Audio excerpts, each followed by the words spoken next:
The turkey was perfect, golden brown, sitting in the center of my sister's dining table like something from a magazine cover.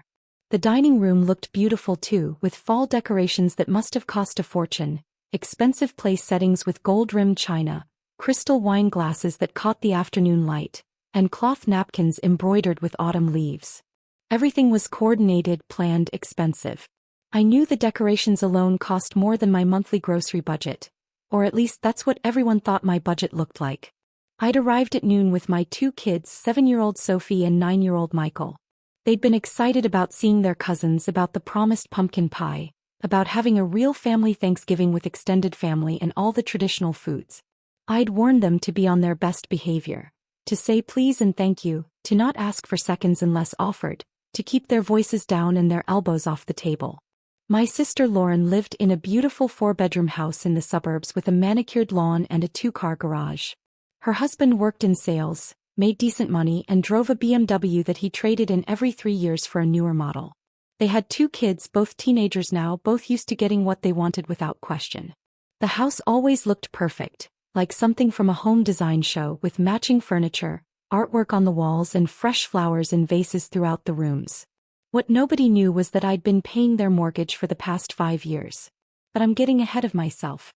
Dinner started well enough. Lauren's husband carved the turkey. Her mother-in-law complimented the sweet potatoes. My kids sat quietly using their napkins, remembering their manners. I'd brought a store-bought pie because that was all I could manage with my work schedule, and Lauren had made a point of mentioning she'd made everything else from scratch. Must be nice to have so much free time, I'd said with a smile. Well, some of us prioritize family traditions, she'd replied. I let it go. I always let it go. The conversation flowed around the table. Lauren's husband talked about a promotion he was expecting. Her son discussed his college applications. Her daughter mentioned the car she wanted for her 16th birthday. Everyone had plans, dreams, expectations. Then dessert came out. Lauren's younger son, my 13-year-old nephew Tyler, was passing plates when he suddenly announced to the entire table, "Mom says Aunt Julie is just the family burden we have to invite because she has nowhere else to go." The room went silent for exactly 2 seconds. Then they roared. Lauren tried to look embarrassed, but she was laughing. Her husband actually slapped the table. Her mother-in-law nodded knowingly. Even her daughter giggled behind her hand. "Tyler," Lauren said weakly, still smiling, "you weren't supposed to say that out loud." "But it's true, right?" Tyler pressed. "You said she can't even afford a real house. That's why she rents that tiny apartment." More laughter. I looked at my children. Sophie's eyes were filling with tears. Michael's face had turned red, his jaw clenched. They understood enough to know their mother was being mocked, that their family was being called poor, that they were being pitted. I stood up calmly, folding my napkin and placing it beside my half-eaten pie. "Sophie, Michael, get your coats, please." "Oh, come on," Lauren said, her smile fading slightly. "It's just a joke. Don't be so sensitive. We're leaving." "You're overreacting. Tyler didn't mean anything by it. Kids say things." I helped Sophie into her jacket. Michael grabbed his on his own, his hands shaking slightly. "Thank you for having us," I said politely. "Happy Thanksgiving." Lauren's husband called after us. "Don't leave like this. It's a holiday." I walked out with my children, closing the door quietly behind me. In the car, Sophie cried. Michael stared out the window, silent and hurt. I drove them to a diner and ordered pancakes for dinner, because traditions are only meaningful when you're with people who respect you. "Are we really a burden?" Sophie asked quietly. "No, baby. We're not." "Are we poor?" "We have everything we need. And we're happy. That's what matters." Michael didn't say anything, but I saw his hands relax slightly. At home that evening, I made hot chocolate and we watched a movie together. Around 9 o'clock, my phone buzzed. A text from Lauren. "Send the mortgage help now. Payment is due tomorrow." I stared at the message for a long moment. Every month for 5 years I'd sent her $3,000. She'd called it a temporary loan at first, when she and her husband had gotten behind on their bills. Then it became expected. Then it became something she never mentioned at all. I typed back, "Absolutely not." 3 dots appeared immediately. Then disappeared. Then appeared again. "What do you mean no? You always send it." "Not anymore." Julie, don't be petty. So Tyler said something stupid. He's 13. Get over it. I didn't respond. My phone rang. I didn't answer. It rang again. And again. Finally, I turned it off and went to bed. The next morning, I woke to 17 missed calls and a dozen text messages. I made coffee and read through them while my kids slept in. Lauren, you're really going to let us lose our house over a joke? Lauren's husband, be an adult about this. Your sister needs you. Lauren, Mom would be so disappointed in you right now. Lauren, fine. I'm sorry. Tyler's sorry. Send the money. I deleted them all and opened my laptop instead. 5 years ago, Lauren had called me crying. She and her husband had overextended themselves buying the house. The mortgage was more than they could afford. They'd already missed 2 payments. The bank was sending threatening letters. They were going to lose it. Their credit would be ruined. They'd have to pull the kids out of their schools. Could I help just for a few months, just until they got back on their feet? I'd helped. Not because I was wealthy, but because I'd been careful with every dollar I earned. I worked as a senior accountant at a mid-sized firm, a stable job that paid well but not extravagantly. I lived modestly, saved aggressively, invested wisely. I'd made smart choices with my money since I was 22 years old.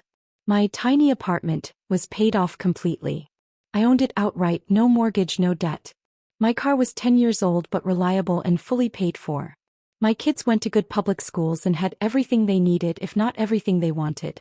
We took modest vacations. We ate at home most nights. We were happy. I'd sent Lauren $3,000 a month for 60 months. That was $180,000 of my carefully saved money, money I'd earned through long hours and thoughtful budgeting, money that could have gone toward my kids' college funds, a bigger apartment, or early retirement. She'd used it to maintain a lifestyle that looked perfect from the outside. The nice house. The new cars every few years. The expensive vacations she posted on social media. All while calling me the family burden. I opened my banking app and canceled the automatic monthly transfer I'd set up years ago. Then I called my lawyer. Alan, it's Julie. I need you to draft a formal demand letter for debt repayment. By 10 o'clock my phone was ringing again. This time it was a number I didn't recognize. I answered. Is this Julie Morrison? Yes. This is Patricia Chen from First National Bank, Mortgage Services Division. I'm calling regarding the property at 847 Maple Ridge Drive. We have Lauren Morrison listed as the primary homeowner, but our records show that for the past 60 months, all mortgage payments have been coming from your personal checking account. Can you confirm you'll be continuing these payments going forward? No. I've canceled the automatic transfer. There will be no more payments from my account to that property. Silence on the other end. I could hear computer keys clicking. I see. So the mortgage payment due today, November 26th, in the amount of $3,000, will not be covered by you. That's correct. Miss Morrison, are you aware that without this payment, the account will immediately go into default status? The homeowner will receive a formal notice of default within 3 business days. I am aware. And you're certain you want to proceed with canceling all future payments? I need to note this conversation in our system. Absolutely certain. I will not be making any payments on that property, now or in the future. Understood. I'll update our records immediately and flag this account. The primary account holder will be notified of the default status. Have a good day, Miss Morrison. I hung up and made breakfast for my kids. Around noon there was pounding on my apartment door. Loud, insistent, desperate. I looked through the peephole and saw Lauren, her face red and tear-streaked, her hair messy, still wearing what looked like pajama pants under her coat. I didn't open it. Julie, please. Please open the door. The bank called. They said you canceled the payment. They said we're going into default. They said we have 30 days before they start foreclosure proceedings. Open the door. We need to talk about this. Go home, Lauren. You can't do this. We'll lose everything. The house, our equity, everything we've worked for. The kids will have to change schools. Do you understand what you're doing? You should have thought of that before you called me a burden in front of my children. I didn't say that. Tyler did. He's a kid. He doesn't understand. You laughed. You all laughed. You sat there at your beautiful table in your beautiful house that I've been paying for, and you laughed when your son called me a burden. It was just a joke. People say stupid things at family dinners. You're really going to ruin us over a joke. I walked away from the door. She pounded for another 5 minutes, then left. That afternoon my phone rang again, Lauren's husband this time. I answered on speaker while I helped Sophie with a puzzle. Julie, we need to talk about this reasonably. There's nothing to discuss. Look, I know Lauren can be thoughtless sometimes. But you're going to destroy our family over one stupid comment. I'm not destroying anything. I'm simply not paying your mortgage anymore. We can't afford it without you. Then you bought a house you couldn't afford. We have kids, Julie. Where are they supposed to go? Lauren has a job. You have a job. Figure it out like everyone else does. You don't understand. We have expenses. The kids' activities, the car payments, the expensive lifestyle you've been funding with my money while calling me a burden? I understand perfectly. What do you want? An apology? Fine. We're sorry. We're all very sorry. I don't want an apology. I want you to leave me alone. I hung up. Over the next few days the calls continued. Lauren's mother-in-law called trying to shame me about family obligations. Lauren's daughter called crying about having to leave her school. Her son called angry and demanding. I blocked all their numbers. On the 5th day a certified letter arrived at my apartment. I signed for it and opened it at my kitchen table. It was from First National Bank, addressed to Lauren but sent to my address since I'd been the one making the payments. A copy of the default notice. The mortgage was officially in arrears. They had 30 days to bring the account current or foreclosure proceedings would begin. I filed it carefully in my folder with all the bank statements showing every payment I'd made over 5 years. That evening my lawyer called. I sent the demand letter to Lauren. She has 30 days to respond with a payment plan for the $180,000 you've loaned her. She won't pay. Probably not. But now it's documented. If she continues to harass you, we can pursue legal action. Thank you, Alan. 2 weeks later, Lauren showed up at my office. Security called me before letting her up. Send her away, I told them. That night she tried my apartment again. This time she had her husband with her. Julie, please. We're begging you. The bank is starting foreclosure. We have 60 days to get out. Our kids are devastated. I spoke through the closed door. You have jobs. Find an apartment you can afford. Nothing is available in their school district. They'll have to change schools. My kids go to public school in our district. They're fine. This is different. How? Our kids are used to a certain lifestyle. A lifestyle I was funding.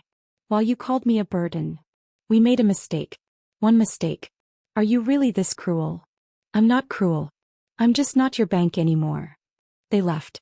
Lauren's mother-in-law tried one more time, calling from a number I hadn't blocked. She told me I was selfish, that family helps family, that I was ruining children's lives over pride. Did Lauren tell you she's been taking $3,000 from me every month for 5 years? I asked. Silence. Did she tell you that's $180,000? That can't be right. Check with your son. Ask him where the mortgage payments have been coming from. She hung up. Last week I saw on social media that Lauren's house sold. Not a foreclosure. They'd managed to sell it quickly. They're renting now, a 3-bedroom townhouse in a different school district. Her daughter posted something angry about having to share a room. Her son complained about the smaller yard. Lauren sent one final text. I hope you're happy. I didn't respond. But the answer is yes. I'm happy. I'm happy that my kids know I will protect them always. That I won't tolerate them being humiliated, not even by family. I'm happy that I'm no longer funding someone else's facade while being mocked for my choices. I'm happy that I have 180,000 fewer reasons to attend Thanksgiving at my sister's house. This year my kids and I are going to volunteer at a food bank on Thanksgiving. Then we'll come home and have turkey sandwiches and watch movies. We'll be in our small paid-off apartment with our old reliable car parked outside. And we won't be anyone's burden.